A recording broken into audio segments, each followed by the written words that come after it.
위치의 서브 에이스는 3개째입니다. 네. 자, 볼까요?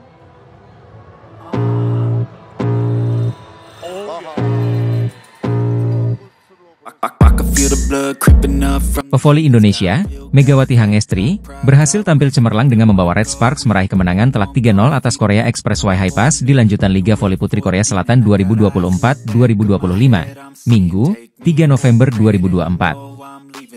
Dalam laga yang berlangsung di Gimcheon Gymnasium ini, Megawati dinobatkan sebagai Most Valuable Player, MVP, atau pemain terbaik, berkat kontribusi luar biasanya dengan mencetak 23 poin.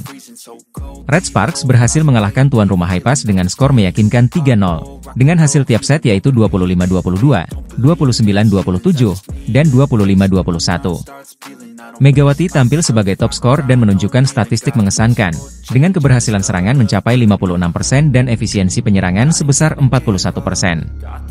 Kemenangan ini menjadi langkah penting bagi Red Sparks yang kini naik ke peringkat 2 klasemen sementara dengan 9 poin, hanya terpaut 3 angka dari Pink Speeders di puncak klasemen. Megawati menyebut bahwa menjadi MVP di pertandingan ini adalah bonus, sebab fokus utamanya adalah membawa Red Sparks menang. Usai pertandingan, Megawati mengungkapkan rasa syukurnya. Alhamdulillah tentunya senang, bisa jadi MVP juga, ujar Megawati, dilansir dari kanal YouTube of the TV, Senin, 4 November 2024. Ia menjelaskan bahwa sejak awal, fokusnya adalah tampil sebaik mungkin untuk tim, tanpa memikirkan gelar pribadi. Selain itu, Megawati berbagi sedikit tentang persiapannya menghadapi pertandingan ini. Mengingat jadwal padat yang mengharuskan Red Sparks bermain 5 set di 2 laga terakhir, ia memaksimalkan waktu istirahat untuk menjaga kebugaran. Aku lebih memaksimalkan tidur, istirahat jadi bisa fresh lagi besoknya saat latihan, itu tuturnya. Kemenangan ini memperlihatkan kekuatan Red Sparks di Liga Voli Korea musim ini, dengan Megawati sebagai salah satu pemain yang terus diandalkan. Kini, Red Sparks menargetkan kemenangan di laga-laga selanjutnya untuk terus bersaing di papan atas klasemen, dengan ambisi merebut posisi puncak dari Pink Speeders. Jungkwon Jang Red Sparks kembali menunjukkan keunggulannya di Liga Voli Korea Selatan 2024 hingga 2025 dengan kemenangan impresif 3-0 atas Korea Expressway Corporation atau Hi-Pass. Pertandingan yang berlangsung pada Minggu, 3 November 2024 ini sekaligus menambah catatan buruk bagi Hi-Pass, yang kini mengalami 4 kekalahan berturut-turut tanpa kemenangan. Pada set pertama, kedua tim bermain sangat ketat, dengan skor yang terus berkejaran. Hi-Pass sempat menyamakan kedudukan di beberapa momen, terutama berkat permainan apik dari pemain asing mereka, Merlin Nikolova. Namun, Red Sparks berhasil unggul melalui serangan dari Megawati Hangestri, yang menjadi kunci kemenangan 25-22 di set pertama. Memasuki set kedua, persaingan semakin sengit. Kedua tim bergantian memimpin hingga mencapai skor DOC. Meski Hi-Pass berjuang keras, Red Sparks tetap konsisten dengan serangan dari Megawati dan Vanja Bukilic, mengakhiri set ini dengan kemenangan tipis 29-27. Pada set ketiga yang menjadi penentuan, Red Sparks tampil semakin solid. Dipimpin oleh serangan agresif Megawati dan Bukilic, mereka langsung mendominasi permainan. Hi-Pass sempat mencoba bangkit, namun tak mampu mengejar. Red Sparks pun menutup pertandingan dengan skor 25-21, memastikan kemenangan 3-0 tanpa balas. Megawati Hangestri tampil luar biasa dengan menyumbangkan 23 poin, menjadikannya sebagai pencetak angka tertinggi untuk Red Sparks. Vanja Bukilic turut mendukung dengan 12 poin, sementara Jung Hoyang menambah 10 poin. Di pihak Hi-Pass, Kang Sofi memimpin dengan 21 poin, disusul Jone Sayan dan Merlin Nikolova yang masing-masing menyumbang 14 poin. Namun, upaya mereka masih belum cukup untuk menahan dominasi Red Sparks. Dalam pertandingan ini, pelatih Red Sparks, Ko Hye-jin, memiliki strategi khusus untuk menghadapi set termuda Hi-Pass, Kim Daeun. Menurut Ko Hye-jin, Kim Daeun adalah pemain yang berbakat dan memiliki potensi besar untuk masuk tim nasional. Ko mengakui bahwa timnya harus lebih waspada karena kehadiran Kim Daeun membawa suasana baru di tim Hi-Pass. Meski demikian, Red Sparks berhasil menjalankan instruksi dengan baik dan mengamankan kemenangan. Kemenangan ini mengantarkan Red Sparks ke posisi kedua klasemen sementara dengan perolehan 9 poin dari 4 pertandingan. Mereka kini hanya terpaut 3 poin dari pemuncak klasemen, Heungkuk Live Pink Speeders, yang memimpin dengan 4 kemenangan dan 12 poin.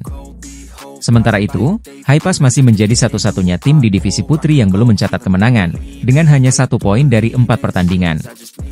Dengan performa yang terus meningkat, Red Sparks semakin menunjukkan potensi besar untuk bersaing di puncak klasemen. Megawati Hangestri dan kawan-kawan akan terus menjadi ancaman serius bagi tim-tim lain. Megawati Hangestri Pertiwi terus mencatatkan prestasi gemilang di Liga Voli Korea. Salah satu momen paling berkesan dalam karirnya terjadi pada musim lalu, ketika ia sukses melakukan 11 servis beruntun dalam satu pertandingan. Megawati, yang kini tengah menjalani musim keduanya bersama Daejeon Jungkwanjang Red Sparks, mengingat momen spesial itu sebagai pencapaian yang tak terlupakan. Dalam wawancara dengan MBC, Megawati mengungkapkan perasaannya saat mencetak 11 servis berturut-turut. Momen yang aku nggak nyangka adalah pas aku servis 11 kali berturut-turut. Aku lihat lagi dan kayak, wah, ini beneran, ujar Megawati. Aksi menakjubkan itu terjadi pada 3 Maret 2024 saat Red Sparks menghadapi Hyundai ENC Hillstate. Kala itu, skor masih ketat di set kedua dengan Red Sparks unggul tipis 13-12. Namun, berkat 11 servis Megawati secara berturut-turut, Red Sparks mampu unggul jauh hingga 23-12, dan akhirnya memenangkan set kedua dengan skor 25-15. Red Sparks pun akhirnya menang dengan skor akhir 3-2. Penampilan Megawati selama musim pertamanya di Korea tak hanya menarik perhatian karena kemampuannya di lapangan, tetapi juga karena gaya uniknya yang mengenakan jilbab saat bertanding. Seiring berjalannya waktu, Megawati berhasil membuktikan diri sebagai salah satu pencetak angka terbaik, bahkan menjadi bintang di liga tersebut. Di musim keduanya ini, Megawati kembali tampil impresif, membawa Red Sparks meraih 2 kemenangan dari 3 pertandingan awal. Momen bersejarah 11 servis beruntung Megawati adalah bukti kualitasnya sebagai salah satu pemain terbaik Indonesia di kancah internasional.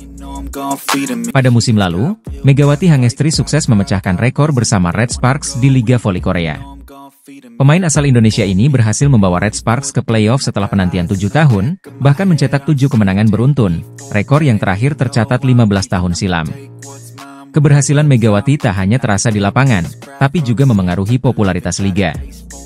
Efek Megatron menarik perhatian luas pada voli Korea, tak terkecuali bagi penggemar voli Indonesia. Sorotan publik yang terus meningkat bahkan mendorong Federasi Bola Voli Korea, KOVO, memperluas daftar negara Asia yang dapat mengirimkan pemainnya untuk tryout di liga ini, dari sebelumnya hanya 10 negara menjadi 64 negara. Di musim ini, Megawati kembali membawa awal yang baik bagi Red Sparks. Dengan performa yang menjanjikan, Megawati terus menunjukkan semangatnya untuk tampil lebih baik. Namun, tantangan musim ini semakin berat. Pelatih Red Sparks, Ko Hye-jin, mengingatkan agar timnya tidak mengulangi kesalahan seperti saat kalah dari IBK Altos. Jika kalah karena lawan tampil lebih baik, itu hal yang wajar. Tapi masalahnya, kami kalah karena membiarkan lawan menang, ujar Ko Hye-jin dalam wawancaranya dengan MK Sports. Ia mengakui bahwa pola permainan Red Sparks tidak berjalan optimal akibat beberapa kesalahan dan ketidaksabaran para pemain. Saya berharap kami tidak akan mengalami pertandingan seperti ini lagi ke depannya, itu turnya. Perjalanan Megawati dan Red Sparks di Liga Voli Korea musim ini masih panjang hingga April 2025. Pelatih Daejeon Red Sparks, Ko Hye-jin, menunjukkan kekecewaan besar setelah timnya kalah dari IBK Altos dengan skor tipis 2-3 di laga lanjutan Liga Voli Korea, Rabu 30 Oktober, di Chungmu Gymnasium, Daejeon. Kekalahan ini menjadi yang pertama bagi Red Sparks musim ini, setelah sebelumnya mencatat 2 kemenangan. Dalam pertandingan tersebut, Red Sparks tampil di bawah performa terbaiknya, bahkan sempat tertinggal 0-2 dari IBK Altos. Meski berhasil bangkit dan menyamakan kedudukan menjadi 2-2, mereka akhirnya harus mengakui keunggulan lawan dengan skor akhir 13-25, 25-23, 25-18, 22-25, dan Oktober 15. Ko Hye-jin menyampaikan rasa kecewanya atas penampilan tim yang ia sebut kurang padu pada laga ini. Tidak masalah jika hanya 1 atau 2 pemain yang bermain buruk, tapi kali ini kami bermain buruk secara keseluruhan. Kami seperti memberikan pertandingan begitu saja untuk lawan, ujarnya, seperti dikutip dari Naver. Ko Hye-jin juga menyoroti ketenangan para pemain sebagai faktor penting yang hilang dalam pertandingan ini. Ia menyebut para pemain kehilangan flow atau ritme permainan sejak awal laga. Saat flow mulai terganggu, banyak kesalahan yang terjadi. Mereka tampak goyah dan tidak sabar, dan saya meminta mereka untuk tetap tenang, namun itu harus bisa dirasakan oleh para pemain ketika berada di lapangan, jelasnya.